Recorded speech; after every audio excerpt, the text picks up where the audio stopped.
71వ జాతీయ రహదారి ఫ్లైఓవర్పై ముందు వెళ్తున్న లారీని వెనుక నుంచి మహేంద్ర వాహనం ఢీకొన్న ప్రమాదంలో 5 మందికి గాయాలైన సంఘటన చోటు చేసుకుంది. బాపట్ల జిల్లా తిమ్మారెడ్డిపాలెం ప్రాంతానికి చెందిన రాంబాబు రెడ్డి, సునీత దంపతులు కుటుంబ సభ్యులతో తిరుమల దర్శనానికి వెళ్లారు. ఈ క్రమంలో దైవ దర్శనం అనంతరం తిరిగి స్వగ్రామానికి వెళ్తున్న క్రమంలో మార్గమధ్యమైన చిల్లకూరు జాతీయ రహదారి ఫ్లైఓవర్ వద్దకు వచ్చేసరికి డ్రైవర్ నిద్రమత్తులోకి జారుకోవడంతో ముందు వెళ్తున్న లారీని వెనుక నుంచి ఢీకొన్నాడు.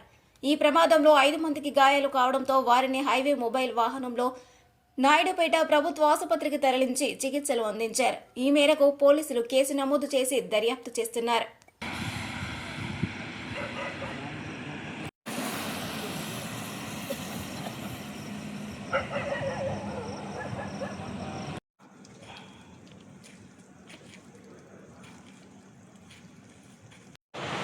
ఆల్సో బీపీ ఛార్జెస్ అన్నీ బాగున్నాయి. మీరు టెన్షన్ పడకుండా రిలాక్స్గా ఉండండి. మీకు ఏదైనా కంప్లైంట్ వస్తే చెప్పండి బయట.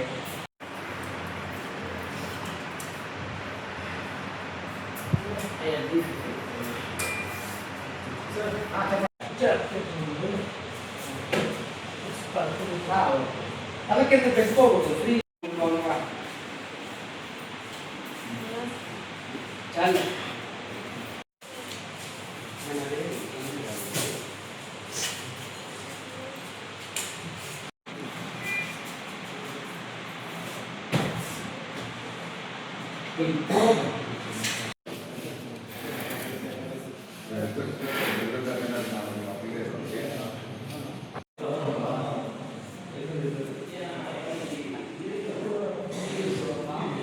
మరిన్ని న్యూస్ అప్డేట్ కోసం A3 న్యూస్ ఛానల్ని సబ్స్క్రైబ్ చేసి బెల్ ఐకాన్ను ప్రెస్ చేయండి.